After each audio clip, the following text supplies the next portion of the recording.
ask for as much help as humanly possible, so much so that it hurts. Help is okay. If I hadn't asked for help on August 2nd, 2004, I'd be dead. If I didn't ask for help when thinking about asking Donna to marry me for my grandfather, I probably wouldn't have gotten married. If I didn't ask for help on, opening up my first business, if I was too prideful or egotistical to ask for help before opening up my first business, chances are I wouldn't have opened up that business. And if I didn't ask for help from the whole entire staff of those businesses while they were running, when it was scary and things were happening, chances are those businesses would have closed. Asking for help is the one thing that most human beings really do struggle with because they find it to be a sign of weakness. Asking for help saved my life and has been a catalyst for everything I have. Born in 92 on the block with the Sharks. Come from a different cloth, y'all would get ripped apart. You want it diamond, then you gotta get it in the dark. We dropping nuggets like Carmelo went to Rucker Park. Now we eating from state to state, we scrape the plate. I put my eggs in a basket, took a leap of faith. I took a chance, now we grow and see the impact. Decoding success with special guests, now let's bring Matt. Michael, my man. Thanks for having me, brother. Welcome to Decoding Success. First time we're meeting face to face. I'm super excited for it. Dude, I've done a lot of research over the past 2 weeks, 3 weeks, whenever we put this on the calendar. I'm like, all right, let me start diving in. And one thing that impresses me the most about you specifically is not necessarily what you've achieved from a business perspective, but it's the fact that you were able to survive yourself. And when I think about that, obviously we're going to integrate your story throughout this episode. We'll let people know what the hell I'm even referring to here. But when you think of the younger version of Michael, how do you feel toward that part of yourself? I'm grateful for every single second of every single piece of adversity that I've come across in my life. And I wouldn't change any of it outside of probably one thing. I had unfortunately, it was tough at my house. It was tough I didn't grow up in a house. I grew up in an apartment, but it was tough. My father was physically ill. He was a type 1 diabetic with heart disease. He was on permanent disability, and he was also mentally ill. Yeah. So he was a hoarder and just angry and violent and abusive. And so it was hard for me there. Even as a young little kid, my father just didn't know how to father. I don't think everybody is born with the gene to dad. But that unfortunately kind of coerced me to look for fatherhood or a father figure in other places. And it led me right into the hands of a pedophile. And so I was molested as a little kid. And I think,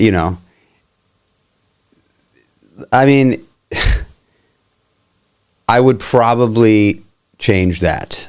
Outside of that, now, it wasn't terrible, right? I actually loved this guy. This guy really treated me like a son, and I think that's what they do, right? These child molesters, that's what they do. They watch to see whose parents are engaged and whose parents are not engaged, and if there's a kid that has parents that are not engaged and they think it's a target, they will groom that kid. And so it has a lot to do with parents' involvement. So I would just say for any parents out there that are listening, show up to the freaking games. If your kid's on a team, be there. Yeah. Be there. You're a dad of how many now? Two. And I coach all the sports. There you go. Yeah, I coach them all. So I just, that said, me having that experience, and now being able to share about it with humility and empathy for those that have also experienced it, that have not felt comfortable enough to come out and talk about it, I think I'm grateful for that piece of it, So yeah, there was a lot of stuff that I went through as a kid that was, I wouldn't wish on anyone, but it has all shaped me into the man I am today, which is a guy I'm proud of, How do you get to a place of being grateful for some of the experiences I've heard you talk about, like, for example, near-death experiences, overdose, like battling addiction, like how do you like embody this gratitude for that period of your life where it was probably darkness? Yeah, it was definitely dark. As I'm evolving as a human, and my faith strengthens, I believe it was predetermined, you know, and I now have a voice for those who are still struggling. And I know for sure that had I heard my voice 21 years ago, I would probably have felt some relief, you know? And so I do believe that God has put me in the position that I'm in today, but he had to put me through those things in order for me to actually speak authentically to these things, you know? And that's what I believe. And so I do believe it was predetermined. So kind of thinking about, like, how can I get gratitude from it? I'm alive, man. I'm alive, and, like, I'm not just living, like, I'm thriving. Yeah. You know? And I don't say that from an egotistical standpoint. I say that from gratitude. You know, like, I am grateful for my life today, every second of it. And I'm so, I don't want to say I'm lucky, because I do think that lucky people put themselves into lucky positions. Yeah. But the ability to be able to share about this stuff has, and then get the DMs and get the people reaching out and saying, wow, like, I listened to you on XYZ and you got me through that moment. You got me through that season. It's powerful. Yeah. I mean, I think it's, you know, it's what I'm here to do. Yeah. When you say it's like parts of life or life in general is predetermined, walk me through that, right? Like, I grew up Roman Catholic. It's funny. We just recorded an episode right before this one, and, like, spirituality for me has, like, expanded beyond just the church, where it's like, hey, you know, you're given one life, make the most of it. Like, I'm under the impression that our soul goes from life to life. I'm just curious to know your perspective here in regards to, like, predetermined. Like, are you saying that God has an entire plan for Michael? So the minute I came out of my mother's womb, the first time, my grandmother, she's tattooed right here on my arm. This is my grandmother. That's a sick tattoo. Thanks. That's Grandma Chicky. She was the most influential person in my life, and very spiritual woman. She was this little Sicilian woman who grew up Roman Catholic, but ultimately became a Buddhist. So she was a practicing Buddhist when my sister and I were little kids. And she used to have this little shrine on the wall in her apartment in Bayside, Queens. And I loved that apartment. It was like the coziest place for us to go to when we would go see my grandmother. But she would like talk to us about meditation and talk to us about spirituality from super young. She was actually a crystal healer. That was her profession. She crystals as in like what's behind you, like the amethyst type? Yeah. So she used crystals as energy. And so she was an energy healer really at the end of the day. But she had a crystal store. That was her job. I love that stuff. But she was an entrepreneur. I probably get it from her. She told my parents from day one, she was like, that kid is an old soul. He's just an old soul. And so she'd been calling me an old soul my whole life until she passed away. And I mean, I've got tattoos on my body from lessons that I've learned from her that we could talk about too. But, you know, I believe that, I believe that we have a soul and the body is a shell, and the soul determines what the body does, how it moves, you know, how it walks through life. And sometimes souls come back with unsolved, you know, issues that they have to navigate. Yeah. And this is my own personal take on it, right? So I think that I probably was an old soul that still had to, you know, fight some wars, and I had to, and I did, you know. And so, you know, I kind of think about God like this. Let's just say it's real. Let's just say it's real. I believe it's real, but for those that don't, let's just say it is.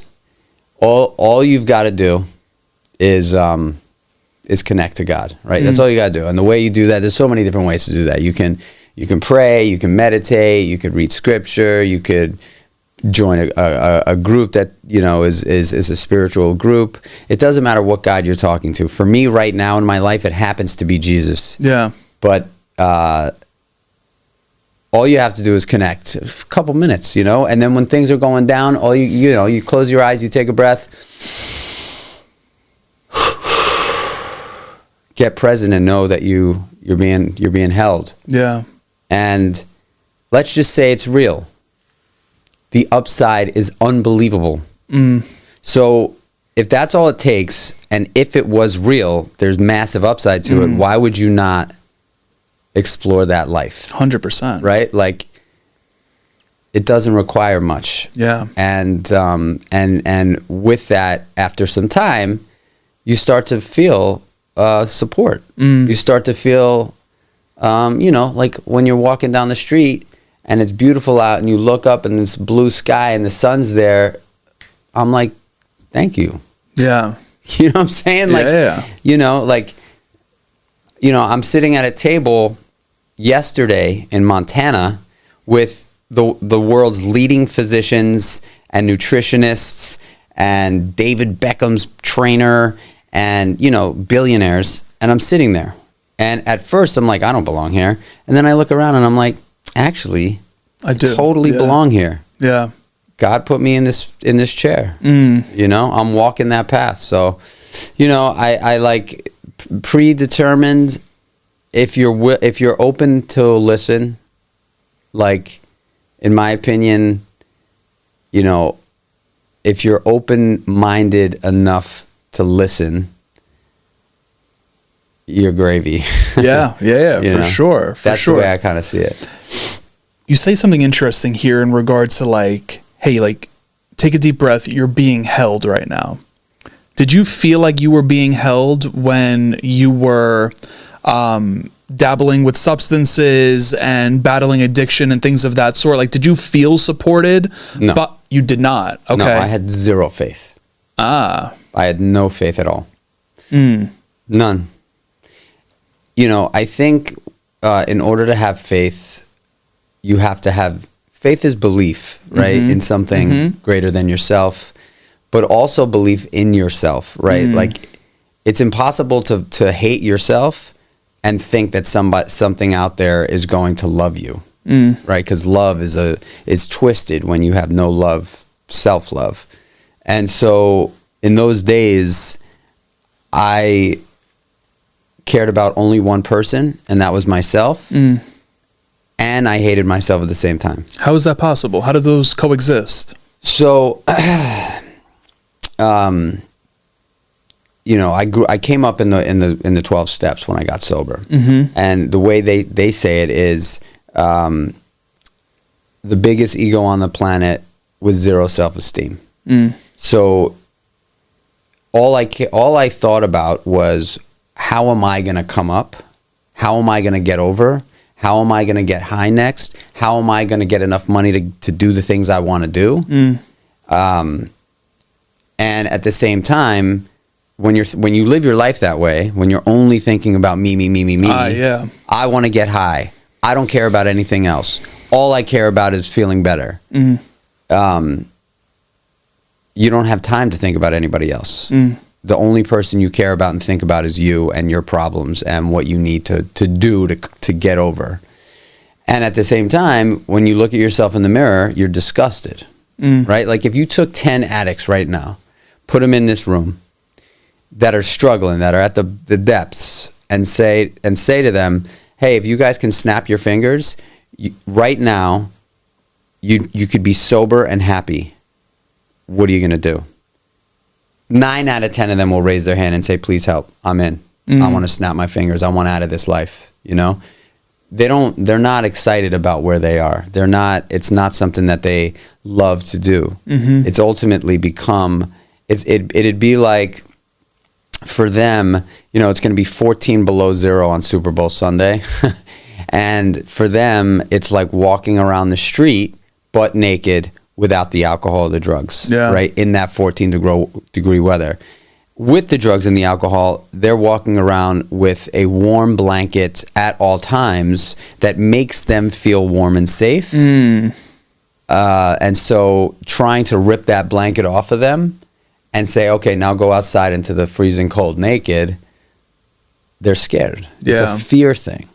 What was the blanket for you, though? Like, what was the blanket covering up for you? Again, I also think that you know, some people have addiction and some people don't. Like, addiction is actually a brain disease. My lipid system, and this is scientifically studied. I had a guy on my podcast who was a double board certified neurologist and addiction specialist, and he made it very clear, you are not an addict. You have addiction. Like someone has cancer or has multiple personality disorder. You have the disease. And so I believe I was genetically predisposed to addiction. Yeah.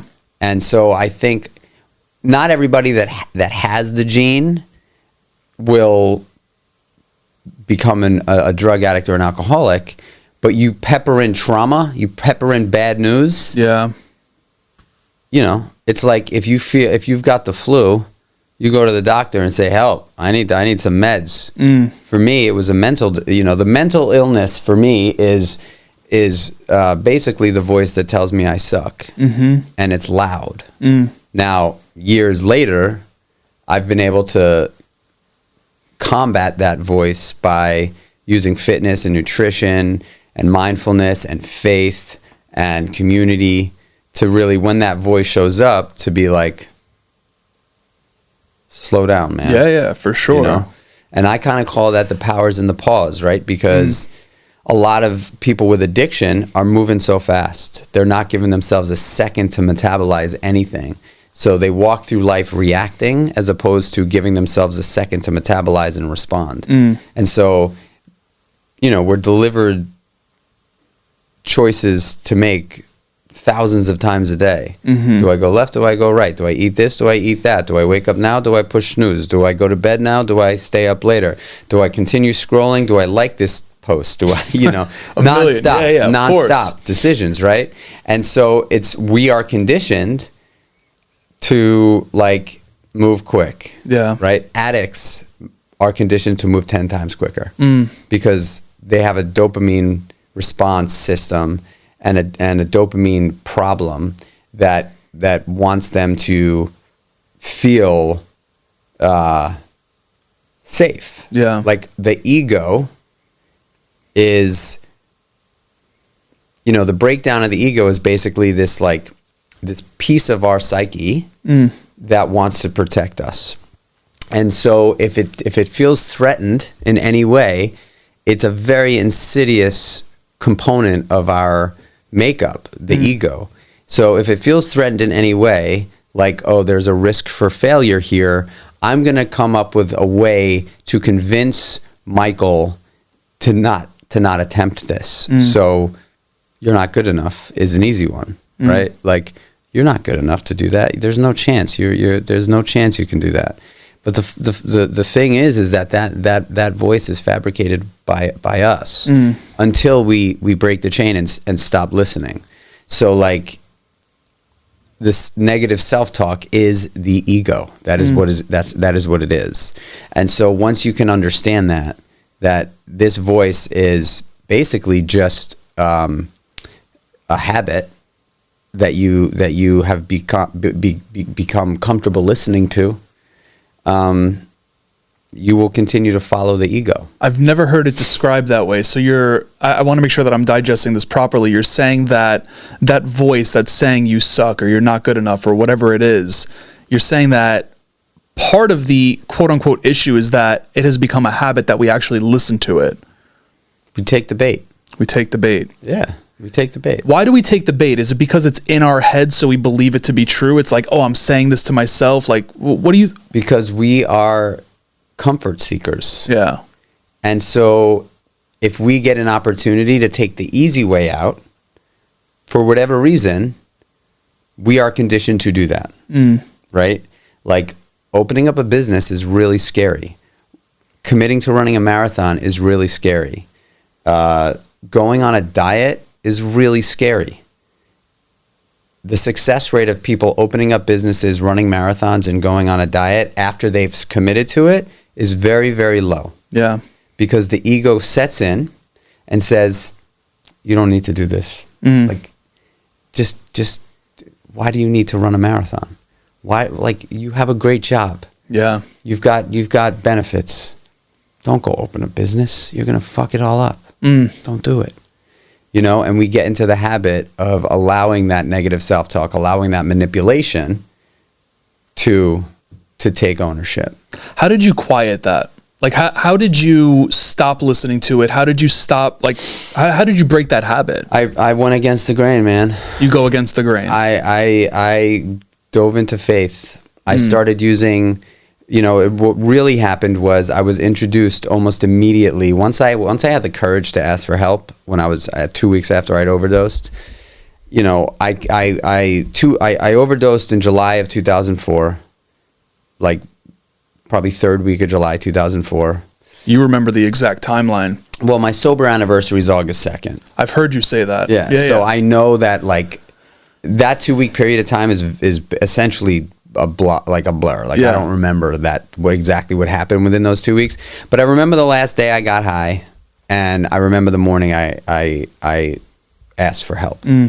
And I was immediately introduced to a guy who was sober like 15, 16 years, super cool. Marcus. And he basically introduced me to fitness and nutrition out the gate. And he was like, this is going to be a hard road no matter what, but if you can sink your teeth into something to build confidence, you'll win. And he gave me a plan, you know? And so I used fitness as not only today fitness is my mental health medicine, right? Yeah. Like I'm pure guy. I don't use any substances.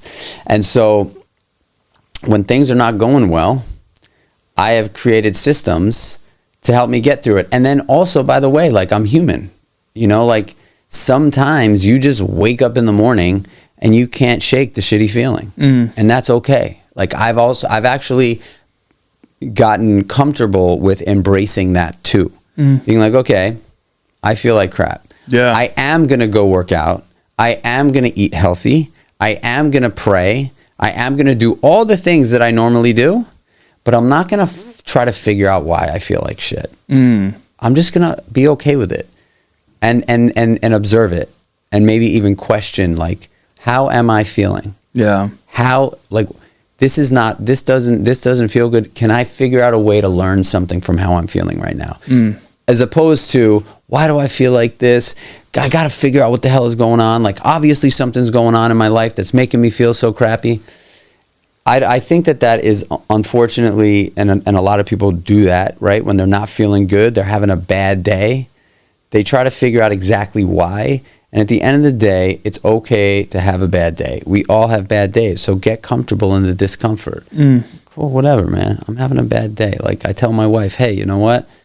I'm having a bad day. I'm sorry. Like, if I act funky today, just know it's not you, it's me. Yeah. You know? Yeah. Did you ever get, I don't know if the best word is scared or nervous or whatever, when you have maybe a shitty day and it's like, fuck, I'm about to go backwards, right? And I think it's not even just related to addiction here, but I just think in general, right? Maybe people have battled like some severe mental health stuff or whatever it is, and it's like, fuck, like 2 bad days in a row, am I going backwards? Like, have you ever been in that position? I mean, I've definitely had way more than 2 bad days in a row. Sure, right? Yeah, yeah. So yeah, for sure. But and I'm speaking about it now. Today happens to be a wonderful day. Like, I'm tired, but I'm feeling great, right? Yeah. And so maybe if you caught me on a bad day, I'd have a different opinion. But I think alcohol and drugs are non-negotiable for me. I'd rather put a bullet in my mouth. Because that's coming real soon after I take that first sip or use that drug. It's like, that's what's happening. Yeah. I've built a life that I never thought could be even remotely possible for someone like me. Yeah. Over the last 21 years, like, and I'm not even talking about the business and the prizes of that. I'm talking about the love that I have for myself, the love that I have for my kids, and knowing that they love me right back, and the love that I have for my wife. I mean, I've been married, this July will be 19 years of marriage. We're God together bless, 21 man. years. That's amazing. It's a long time, And what does that mean? That means that love is freaking real, right? Love is real. And it was possible for me to love. Like if Donna met me prior to getting sober, it would have been a one and done. Yeah. For sure. Because I would have never had the confidence that the woman now mind you, my wife is way beyond my pay grade. Like just doesn't, you see us stand next to each other and you're like, how did that dude do that? Literally, she's like 5'11", beautiful Danish model, and forget about the looks. Like she's just like the strongest. Yeah. Like, my wife is like building wall units at the house. Yeah. Like she's, she's our pipe froze. She's under the crawl space with a torch, defrosting the pipes. Like she's no joke because I move around a lot, because I'm traveling a lot. And I just landed this amazing human. And it would never, ever, ever have been possible because I would have never had the confidence to be able to secure something so special. Yeah. So once I got sober, I met her about 9 months after sobriety. What did I do? I got in the best shape of my life. I started eating really healthy. So those are just 2 wins that I can 100% control. And unfortunately, in the program of 12 steps, Alcoholics Anonymous, Narcotics Anonymous, they don't really talk about this. But really, at the end of the day, what an addict is trying to do when they use is control how they feel. They feel good, they want to feel better. They feel bad, they want to feel good. They don't feel, they want to feel. Right? It's all about control. Yeah. And the win is the drug or the alcohol. So when you rip that from somebody who's been used to controlling all of their quote unquote wins for however long they've been using, they're stuck. Now they've got to live life on life's terms without tools. Yeah. They've had a toolkit that's worked for them for a long time. Even though they hate it, even though they know it's killing them, it's worked, right? It's worked. And it's put them in the worst possible positions and near death and end up in jail and all sorts of places. But the toolkit, it's what they're used to.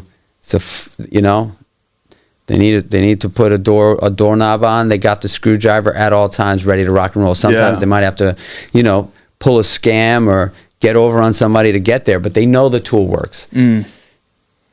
I found that eating a healthy meal, massive win for me. Yeah. It's just a win. It's a win. It makes me feel the same way. I'm like, this is a win. Working out, win. Yeah. I can do it any time of the day I want. I got wins that I can control all the time. And that was the journey for me of how I got from dark to light. Yeah. I want to unpack this question. This might not come out in the best way, so bear with me here. You're telling me that there was a level of desire to control through substance, right? Like, not a level, full. Okay, full perfect. Need, yeah. Perfect. Like you wanted to control. Absolutely. I'm also hearing you say, like you wanted to feel, go from good to great. You wanted to feel, period, right?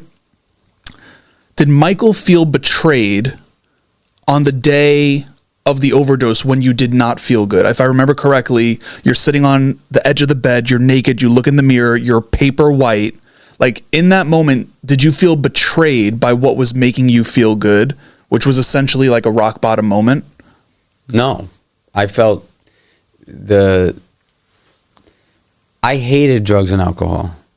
Interesting. I hated it, but it was the tool that worked for me.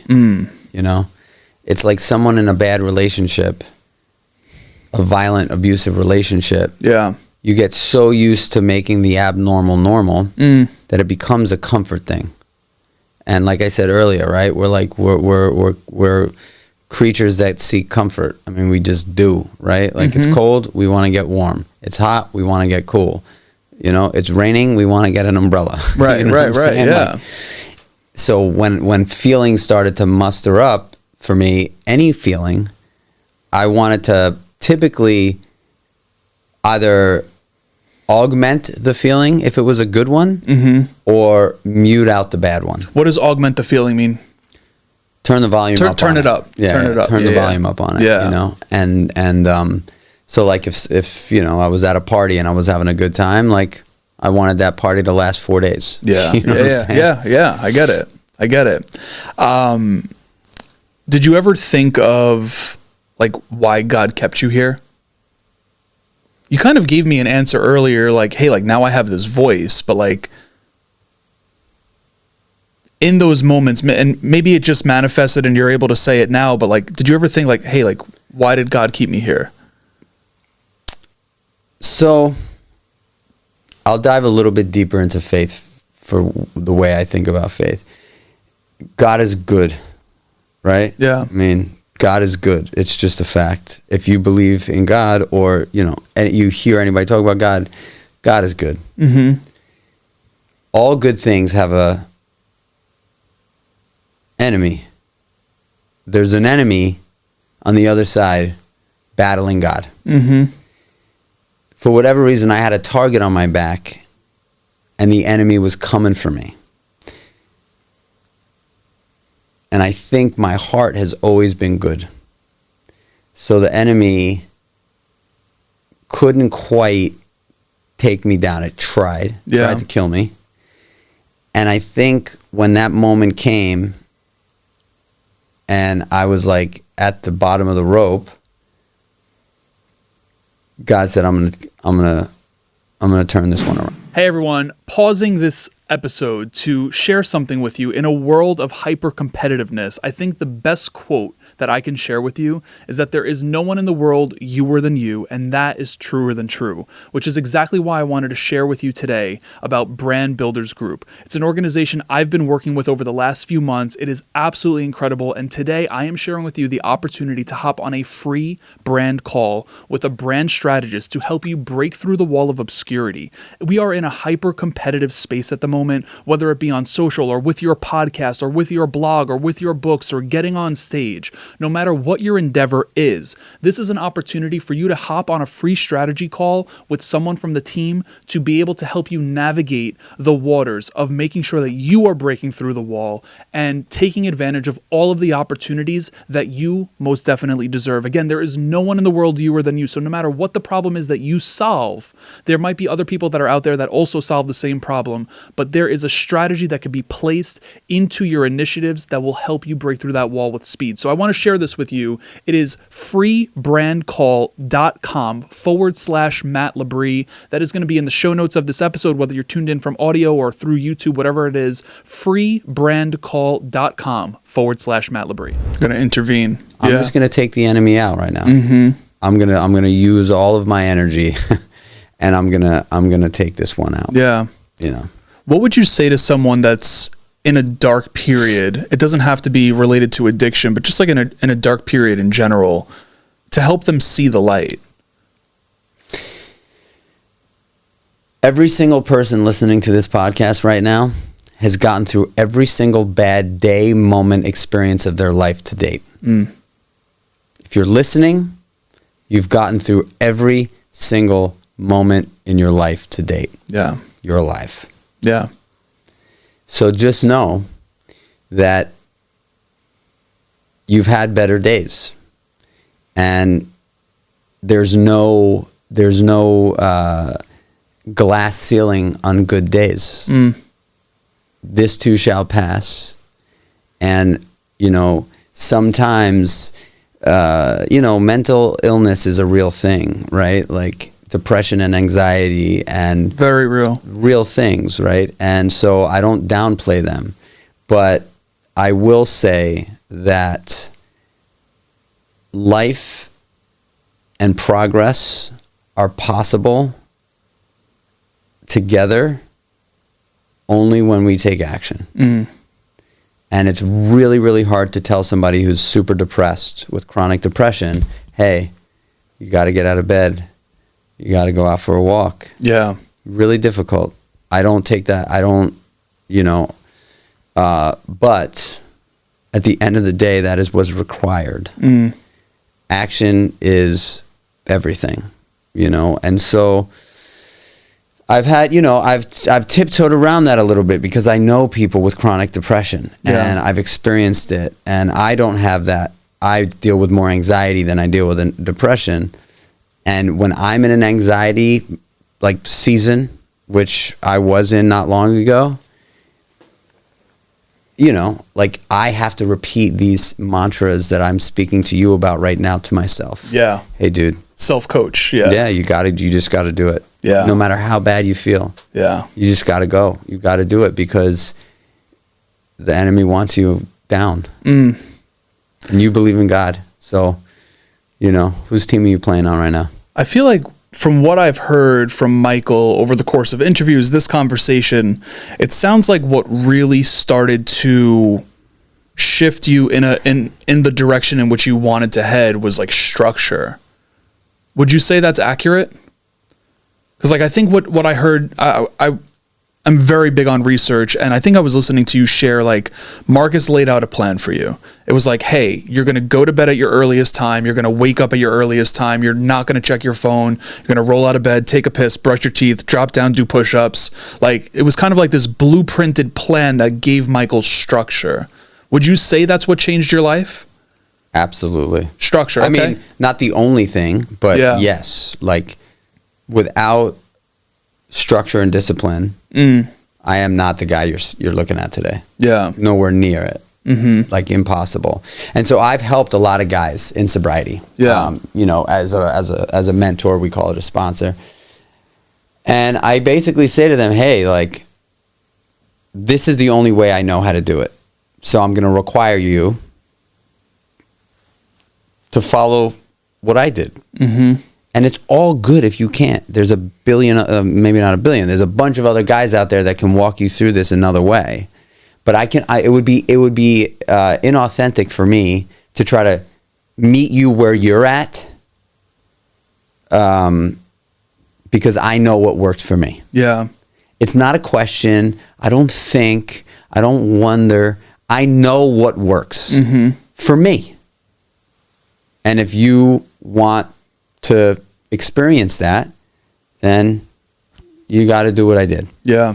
And structure and discipline are part of that. Structure, discipline, like what else? Faith, obviously, you're talking a lot about faith, but I feel like faith is a part of the structure, right? So like what else is it that helped you shift?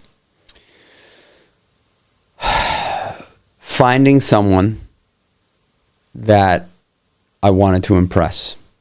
Was that your wife? That was Marcus. Oh, you wanted to impress Marcus? Yeah. Why'd you want to impress him? Because I needed someone to pat me on the back.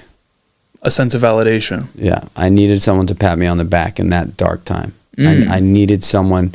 And for the first time in my life, because my father certainly never did, this guy showed up, tough dude, cool guy, and he sat down with me and he listened to me for 4 hours. And after that, he said, I'm going to help you. And at that moment, I said, I'm going to make this guy my older brother. I want this guy to pat me on the back. I want to impress him. I want to chase him. And because I know he can make me feel good. Yeah.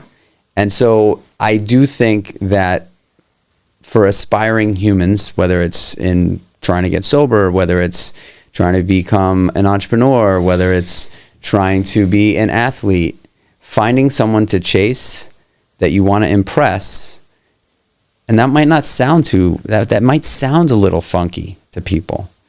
I don't want to impress somebody. Like that sounds weak. It's not weak. You sometimes need someone to chase, and getting a pat on the back from someone that you look up to is a good feeling. When you say chase, let's break that down a little bit further, because I think I'm hearing it's not chase in the sense of like catch up to where they're at in life, like It's not competition. Not competition, exactly. That's exactly what I'm getting at. It's not competition. It's not trying to beat them, be better than them. Yeah. It's someone that you look to as a leader, or look to as a goat in whatever, thing you're trying to accomplish. Mm-hmm. And you want to feel what they feel. Yeah. I like that. How do you not get tripped up on seeking the external validation though? Right? You're like, hey, like I wanted that pat on the back. And I think to an extent, like if you're in a dark place and that's going to help you, like do it. Like I think that's healthy. But when did you shift to not consistently seek outside validation? It was phases. There you go. That's exactly it. Yeah. Like before you have the confidence, seeking validation from those that are in a much different position than you, I don't think is such a terrible thing. Either do I. Yeah. Like all humans do that. Yeah. Now I think it's unhealthy at a certain point. I do, because if you're not taking the actions to build the confidence yourself, you might get stuck in constantly looking for external validation. Yeah. But if while you're chasing, you're actually doing the things that are building that confidence within you. So while I was chasing Marcus, I was eating really healthy. Mm-hmm. I was training my ass off, and I got and faith became a part of my life. And so doing that while chasing him, I started building my own confidence. Mm-hmm. And I didn't need the pats on the back as much anymore. Although we all love a pat on the back, of course. And if I meet somebody that is an inspiring human being that's done what I'm trying to do for years longer than I have, I still find myself being like, I'd love a pat on the back from that guy or that girl, And so I don't think that there's anything wrong with it, unless it becomes that is the win for you, right? I think it's stepping stones, right? It's okay to have mentors that you are seeking validation from, in my opinion. I like the way you broke it down in phases. Like I could imagine like first phase is like get the validation from Marcus, start self-validating yourself while Marcus is also validating you. And then like phase 3, step 3 is like, hey, I could do this myself now. And also, by the way, now you're sitting at the table and you're mentoring others, right? So like that's phase 3 is, because once you get to the level where people start recognizing you. Yeah. Phase 3 is now mentoring others. I love that. That's like the golden nugget I'm taking away from this. That is so good. Because I think validation, external validation, which I've sought my whole fucking life, right? Just like, just being a human, like. By the way, as a child of parents, like, you want your dad to pat you on the back. That's 100%. You walk through your life, you always want your dad to pat you on the back. Yeah. Yeah. We're conditioned to want that. Yeah. So I think it gets such a bad rap in society or I really should say in like psychology, but I think it's important to just mention like, if that's the soul, or if you get stuck in that first phase of like constantly seeking the person to validate yourself and you're not doing any work to eventually be able to do it, like for you, like that might be problematic. But I appreciate you breaking it down into phases, because I think that's important for people to hear, Yeah. And I think honestly, anything you're looking to, any venture, any path you're looking to embark on that's new, there's phases. Yeah. Right. There's just phases. And if you're too, in my opinion, if your ego is speaking way too loudly, ego will very quickly say, you don't need validation from that person. You don't need a mentor. Yeah. Every successful person I know, for the most part, has multiple coaches. Multiple. Executive coach, physical coach, therapist. Like you get 10 of the most wealthy people in a room and you say, how many people are you working with? They're all going to say 2, 3. Yeah. You need to have a team. Who's on your team now? So right now I have a training coach that is physical training, like fitness training. Yeah. And I have multiple mentors in business. I have I don't know, multiple. I mean, the general manager of my business, who at the end of the day works for me, is a mentor of mine. Yeah. You know, he's a mentor of mine, and he knows it. You know what I'm saying? But he's excited about the business, and so he's very, very happy to work at Creatures of Habit. I love that. You know, but he's a mentor. Like, did they come to you naturally? Did you seek them? Like, how does it? I'll give you an example, right? Like when I was in school, I fucked up. I was on the 7-year college plan for the 4-year degree. I didn't walk out of there with a doctorate like many people do in 7 years, but I was blessed because in my last year, I met one of the guys from Shark Tank, Damon John, and like that became my mentor. It just like happened naturally. Right. But like, how did you find yours? I really have never asked this question. I'm 400 episodes into this thing, and I'm like, how do people find their mentors? So a good example of this, right? Gary Vaynerchuk. Yeah, I love Gary. So I had at one point 13 restaurants in the city. In New York City. And I am so upset the one that's not on Bedford anymore, but we'll get into that. Okay. I fucking loved it, dude. Honestly, I need to talk about it super quick. So underrated for the ice cream sandwich. I'm just putting it out there. The ice cream sandwich. My wife did all those ice cream sandwiches, man. Dude, come on, man. That was so good. But we'll talk about that. My bad. I cut you off. Go for it. So I knew that I wanted to get close to Gary, also known as I would have loved Gary to be a mentor of mine, right? Yeah. I had like, I don't know, it was like 12, somewhere between 11 and 13 restaurants in the city, 2018, between Meatball Shop and Seymour's. And Gary had just launched Empathy Wines, which was a direct-to-consumer wine business that he founded. And he was talking a lot about empathy. It's the first D2C wine company. And so I said, you know, this could be an opportunity for me to connect with Gary. And we had mutual friends, but I had never been connected to him. Yeah. And so I just took a shot in the dark, and I just DM'd him. And I said, hey, Gary, I've got, you know, a bunch of restaurants in New York, Meatball Shop and Seymour's. You might know them. I know Empathy is D2C, but I thought it would be really cool if we could be the exclusive Empathy wine provider in real life in New York at all my restaurants, and we'll crush it. Sick. We'll sell a ton of wine. And the chances of him getting back to me were slim. I knew that. The guy's got 9 million followers. You know how many DMs that guy gets? He got right back to me. He got right back to me. And he said, come to the office. I know your restaurants. Come to the office. So I came to the office, of course, me and him connected. And it was like brotherly love immediately. He was like, John, podcast now. Immediate podcast. Sick. And we've been friends. Now he's the lead investor in Creatures of Habit, you know. Dude, that's fucking sick. Yeah, and so what I guess, you know, to answer your question, similar to anything challenging, you got to take the risk and put your neck out there. You got to put your neck out. And just cold call. Yeah. You know what I'm saying? Yeah. Like someone that's inspiring to you, you've got to, you know, like, don't, you know, reach out and say, hey, I'd love to work for you. Because saying to someone, hey, I'd love to work for you means that now they have to work to try to figure out how to fit you into their life. Right. So now you're saying I want to work for you, but you got to work for me first. You know, if you want to figure out a way to get into somebody's good graces, you could do something like this. Hey, I saw that you launched Empathy Wines, and I was totally inspired by that. So I created a system that is fully baked out so that when your customers buy Empathy Wines, I plug in an API system that sends them a branded Gary V wine glass.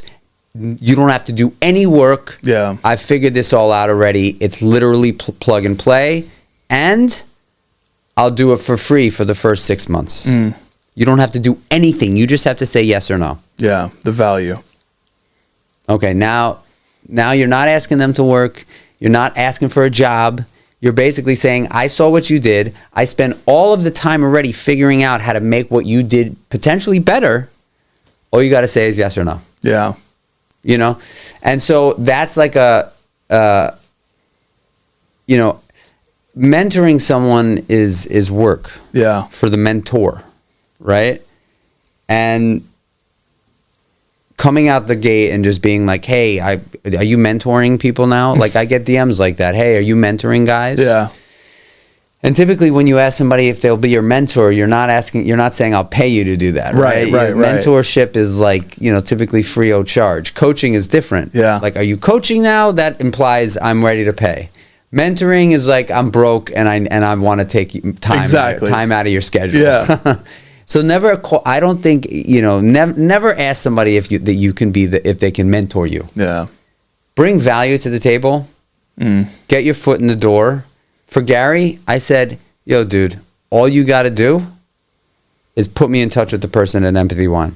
Simple. That's it. And within 3 or 4 weeks, we had Empathy Wine at all of my restaurants. Sick. I love that. What's a question you wish more people would ask you?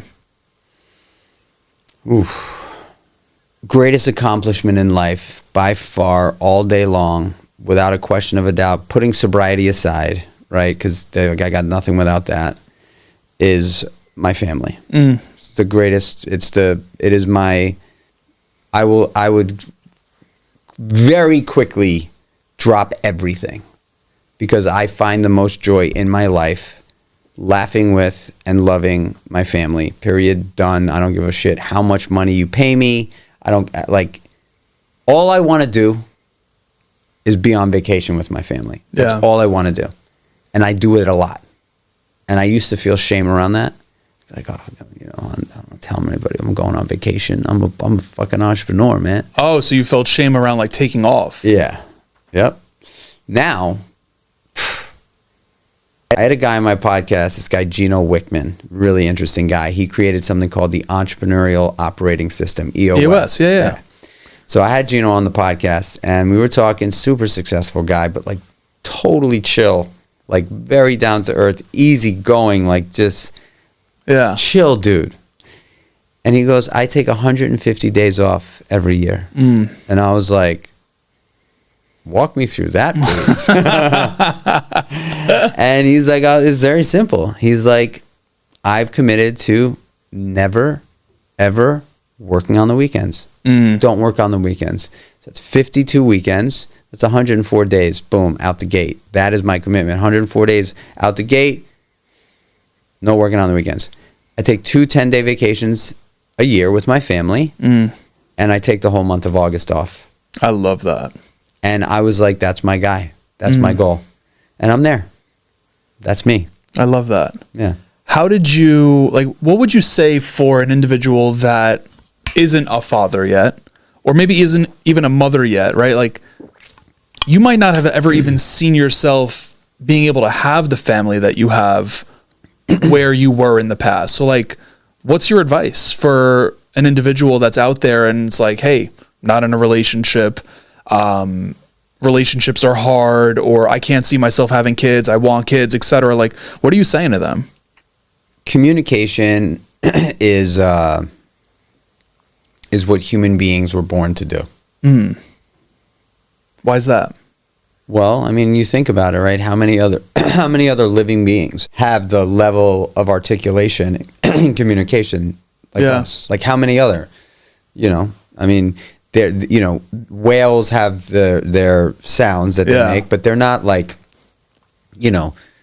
taking someone's hand and kissing it and telling them they love them. Right. Gorillas and chimpanzees are capable of communication, but they don't have a language as elaborate as ours. Dolphins apparently also communicate, but not nearly as extensively as we do in terms of feelings and emotions and being able to react and respond based on those things. So human beings are here to communicate and multiply. That is our God-given gift. Right? We're here to communicate and multiply. We weren't put here to get rich. We weren't put here to drive a Lamborghini. We weren't put here to, be sad. We were put here to communicate and love. And so if that's not something that's happening for you, I would start to think about how am I not communicating in my life that would potentially attract more people to, or attract me towards more people. to be able to live out what I was actually born to do. Do you think it's a matter of reprioritizing?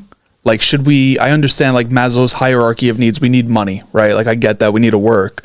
But if our purpose of being here is to communicate and multiply and love, should we be more focused on finding the opportunity to do that than... Typically when somebody's not able to find love or not able to be in a relationship because it's too hard, it's not anyone else's problem. It's their problem. Yeah. It's not the partner's problem. It's not the world's problem. It's their problem, right? There's not, and I'm not saying this in a negative way. I'm not saying this in a way to make anybody feel bad. Yeah. I'm just saying it's a fact. It's the truth. Yeah, for sure. You know? Like if you cannot be in a relationship because it's too hard for you, it means probably that you have a communication problem. And the only way to get better at communicating is to communicate. Yeah. And you've got to do things you don't want to do most of the time to get places that you have not yet been. That's a bar. You know? Yeah. Like, marriage is hard. I'm married a long time. The success of our marriage boils down to one thing. Communication. Yeah. It is just that one thing. Yeah. And the minute that communication begins to break down, everybody starts feeling awkward and uncomfortable in situations that don't need to be awkward and uncomfortable. Like if you're in a relationship long term and you're not intentional about intimacy. When I'm sitting next to my wife, we're watching a show, my hand is on her leg. Yeah. I'm touching her arm. I'm touching her hand. It's not like it's not like I need to have sex every time I'm next to my wife. Yeah. I'm just saying, hey, I love you with my hand. I'm not like, we're more than just friends. And if that's not intentional, that is intimacy. You know, people hear the word intimacy, they think like sex, right? Yeah. Like it's not that. Intimacy is I don't know. I should probably know that. Let's hear. Hey Siri, what's the definition of intimacy? To do that, you'll need to turn off airplane mode. You're locked up. I got you. I got Wi-Fi on. Okay. Definition of intimacy. I don't know it either. Let's see. What's the definition of intimacy? It just says closeness. Period. Closeness. That's it. So if that begins to falter, right? Yeah. I guess what I would like to say is the one piece of advice I would give to anybody who is in a relationship, specifically long term, but even short term, like early day relationship, touch your partner when they're next to you. Touch them. Smile with them, take pictures together, be close, be intimate. And so if that stops, if after time that doesn't happen, you're walking down the street, whereas you used to always put your hand out to grab your partner's hand, you just kind of stop doing that because you're comfortable in your relationship and that's not like, whatever. Sex is done. Yeah. Sex is weird now. Like you don't even touch each other when you're next to each other. How are you approaching engaging in sex? Right, it's an awkward feeling. Yeah. And I've been married a long time, man. There's been spells. That's what I'm here as a student, dude. 20 years married, like. So I over the years, man, there's been seasons where like we've fallen off of our intimacy, and we talk about it though, which is interesting. We talk about it. Hey, like, you know what? We haven't had sex in 3 weeks. Like, that's a long time. We should do it. Yeah. Yeah. And when you have a partner for life, like that, you should be talking about it like that. Like, this is your partner for life. You're married. It's your partner for life. There's nothing that you can say.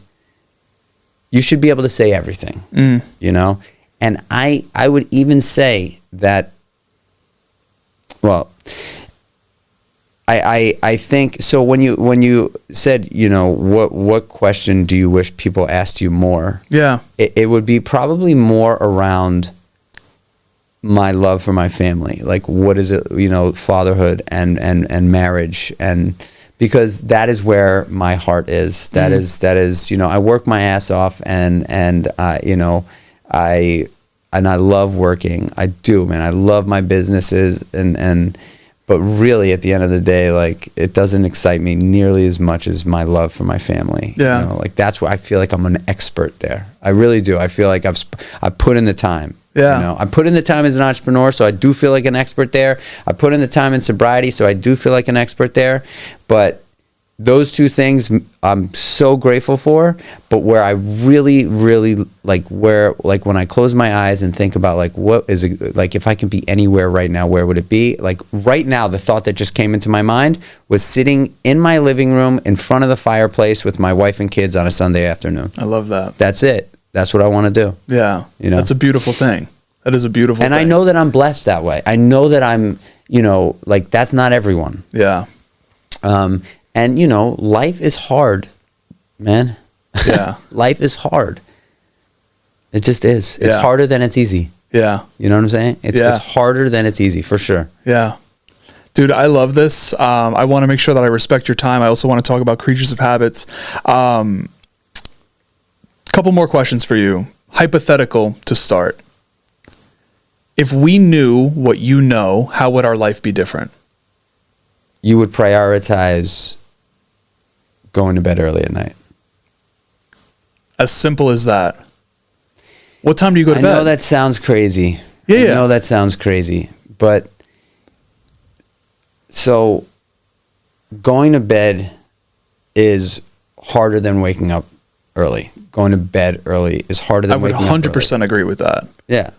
And so the discipline that one needs to set a go to bed alarm, 9:30 p.m. for me. I have an alarm in my phone that just goes off no matter what I'm doing. I stop and I go wash my face, brush my teeth, do my skincare shit, go upstairs, and I'm in bed. Yeah. It's just like non-negotiable. Yeah. And I say going to bed early because I built my life by pouring the foundation in the first 2 hours of the morning. The life that I have today happened and happens because I pour into myself from 5 a.m. to 7 a.m. when everybody else is sleeping. I also feel like you going to bed early was a part of the big shift that you made, though. Is that not accurate with, like, the advice Marcus gave you? Well, I mean, he said try to go to bed as early as possible. But I was working in restaurants, you know, so it was hard for me to go to bed early as possible. I only really started to be able to go to bed early when I stopped, you know, when my businesses were humming and I was able to, you know, go to bed, not have to be there at night. But I will just say that the discipline around going to bed early, and I know it's not for everyone because people do work at night, but between 5 a.m. and 7 a.m. in the morning is the most productive time for us human beings. We were supposed to be up at 5 o'clock in the morning with the sun coming up and, you know, being out to tend to the fields. And, like, that is the rhythm of human. Yeah. And coincidentally, our cortisol levels are at an all-time high first thing in the morning. That's when you don't need coffee right away because you just have that energy. Yeah. And you tell yourself the story that you're tired. It's a story that you've created. The story, and it's been told thousands and millions and billions of times by people. I'm not a morning person. Great, you just told yourself that story, man. Yeah. Like, oh yeah, you're not a morning person. How long have you been saying that? That goes back to what you were saying, like the ego saying, like, you suck, you're not good enough, right? Yeah, Like, you're I not feel a morning person. That's a variation of it. You're not a morning person. Yeah. You're not a morning person. Yeah. It's okay. The fact is that I built my life between 5 a.m. and 7 a.m. That is how I've built my life. I have a very structured morning routine that I do before my wife and kids get up, so that by the time they get up, I have done so much shit to, like, build my confidence for the day, because most human beings, unfortunately, wake up with anxiety. Wake up, oh man, what's gonna be today? What do I got to do today? shit, I got that deadline. Oh God, I got so many emails I got to take care of. Yeah. That anxiety is like, boom, it's like enemy right away, just sniping you from the fucking rooftop. Yeah. You know, and so you beat that back by doing things that build confidence.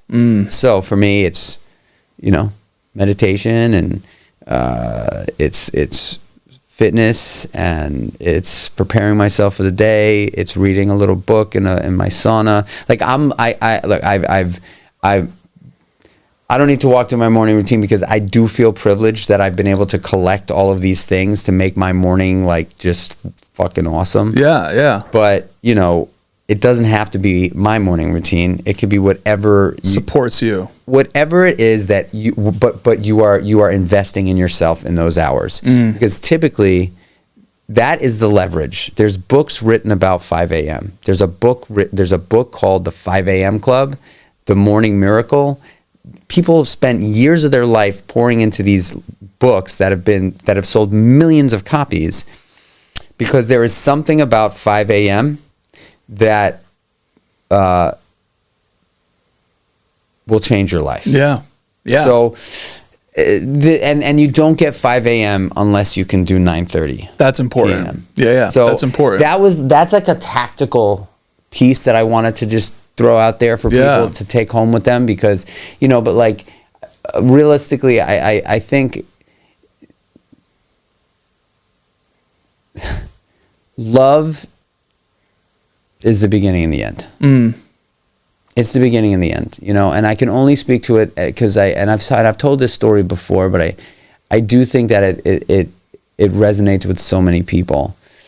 Children are not thinking about their careers. You know, little kids. They're not thinking about career. They're not thinking about a six-pack. They're not thinking about social media followers. They're not thinking about a Lamborghini. Maybe, but probably not. They're not thinking about a big, lavish house. They're not thinking about the hot model girlfriend. All children think about is love from their parents. That is all they think about. That is all they want. That is how you win as a parent. Love your children. Yeah. Give them the attention that my sons, all they want.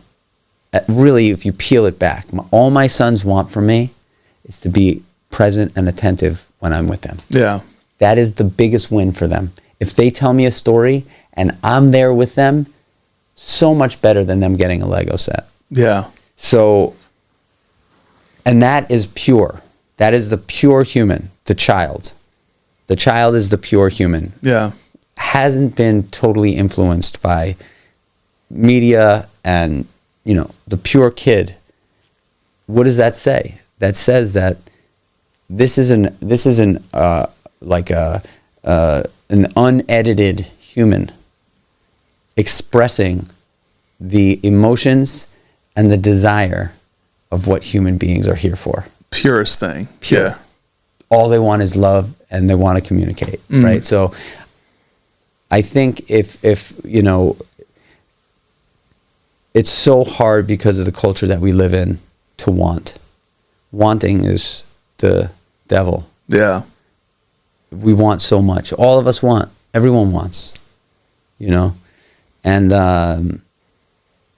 so if there was an opportunity for you to just pause when you're going through that place where you don't feel adequate enough, you don't feel like you've done enough, you don't feel accomplished enough, successful enough, you know, if you can do that and just understand that that's your ego talking, just question the love that you have for yourself, and if there are enough people in your circle that love you back. And like, I really do think that has been for the last, you know, probably 5 years that I've really come to terms with that like I build businesses because I genuinely am curious. Like I really am a hunter of life. And so I love do it. Of course I want to be wealthy and have all those nice things, but that is not my North Star. My North Star is just to like communicate with and love as many people as I can, you know? And so I do think if love becomes the North Star, and I know that might sound corny, but it's just like you will be a happier human being. I mean, the longest human study to date in the United States of America is a study out of Harvard, where they, in the 1930s, they took 350 Harvard sophomore men and 350 of the toughest dudes from South Boston. And and Harvard conducted this study and said, can we run this study on you guys? We're just going to survey you. We're just going to send you a survey. You answer the questions. That's all we're going to do. The study is still going. And the thing that they've concluded from this study that's been going for almost 100 years is that there is only one thing that human beings need to have long-term sustained happiness. Great personal relationships. That's it. I love that. That is the only thing. Yeah. The men that and the generations behind them, the thing that has become, that they found as the common denominator for amongst the people that were genuinely happy, was their friend circle. Not how much money you have, not your title, not, their friend circle. Yeah, that's longevity too, right? We had Daniel Buettner, the Blue Zone guy, and he said that that's the number one thing.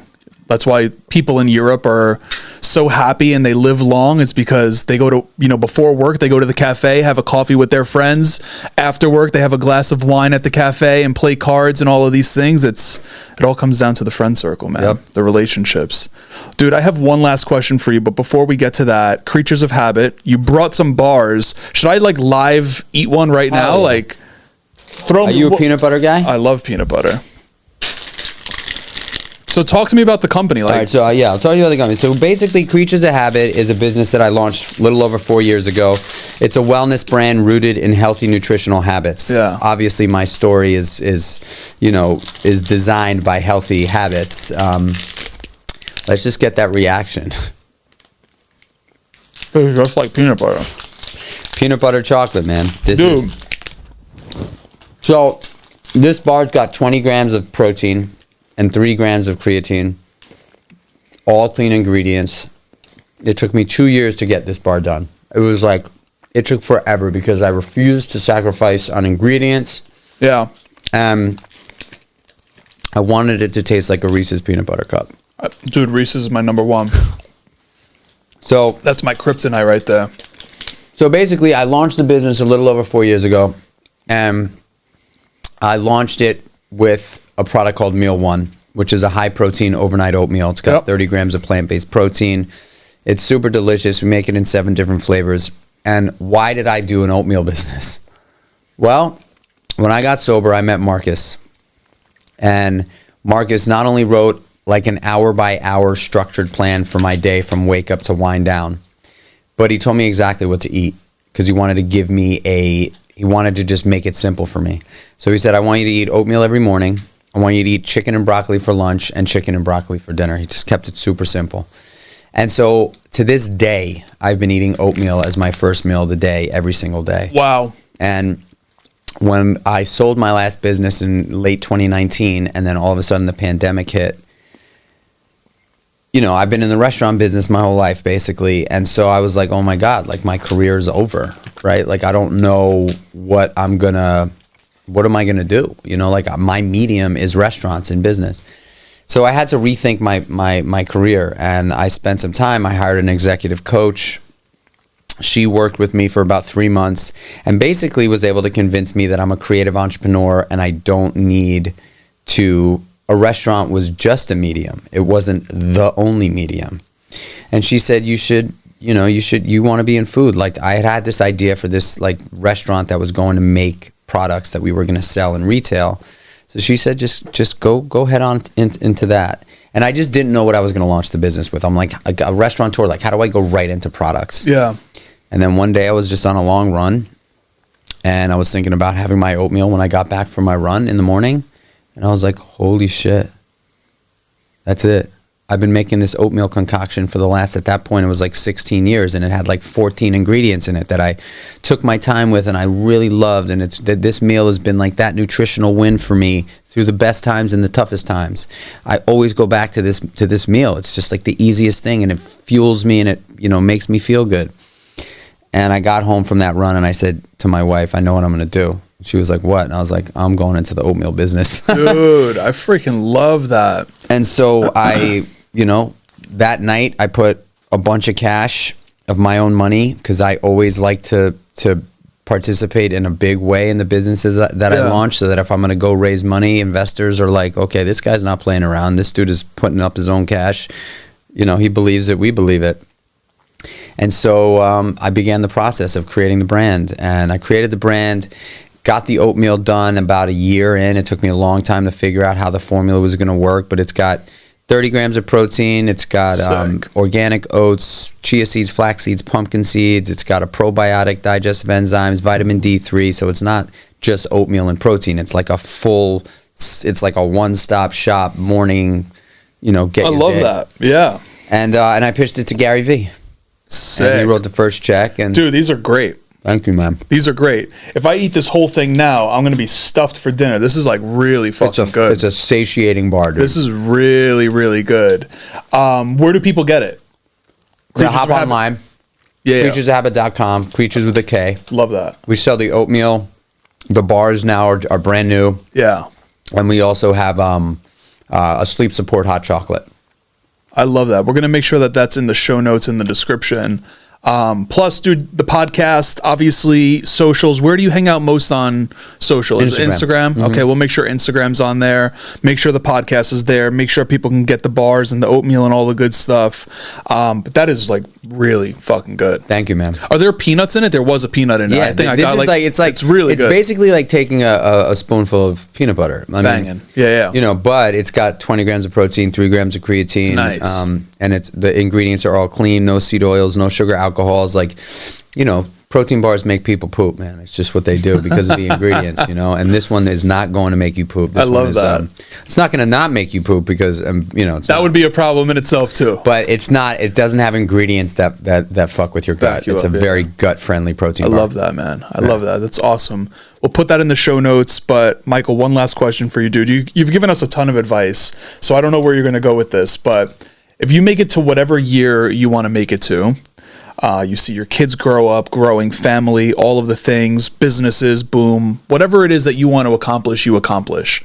But when we think of you, we could only remember you for one piece of advice. What's that piece of advice? This was what saved my life. So and continues to enhance my life. So I think this would probably be the one, and it's one that most human beings struggle with most.